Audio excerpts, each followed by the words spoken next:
మనం యాసిడిటీ గురించి మాట్లాడుకుందాం ఈరోజు. యాసిడిటీలో జీఆర్‌డీ అనేది ఒకటి డిసీజ్. జీఈఆర్‌డీ అంటే గ్యాస్ట్రోఎసోఫేజియల్ రిఫ్లెక్స్ డిసీజ్. ఇది ఎందుకు అవుతుందంటే మనకి ఈసోఫాగస్ అంటే ఈసోఫాగస్‌లో కింద ఒక స్ఫింక్టర్ ఉంటుంది.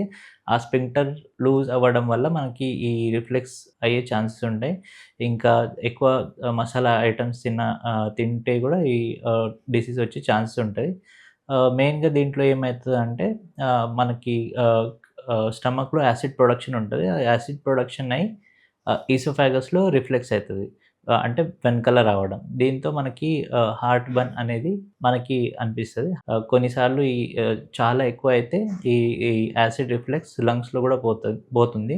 దాంతో మనకి ఆహ్, ఆహ్, చెస్ట్ ఇన్ఫెక్షన్ కూడా వచ్చే అవకాశం ఉంటుంది. దీనికి మనం ఏం చేయాలి? ఎలా ప్రివెంట్ చేయాలి అంటే, ఫస్ట్ ఆఫ్ ఆల్ మనకి మసాలా ఐటెమ్స్ కొంచెం తక్కువ తినాలి. ఇంకోటి చిన్న చిన్న ఫుడ్స్ తీసుకోవాలి. చిన్న చిన్న మీల్స్ తీసుకోవాలి.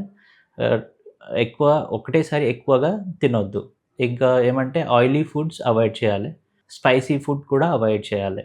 దీనికి ట్రీట్మెంట్ మనకి వచ్చేసి టాబ్లెట్స్ ఇంకా యాంటాసిడ్స్ వల్ల మనం దీన్ని ట్రీట్ చేయొచ్చు.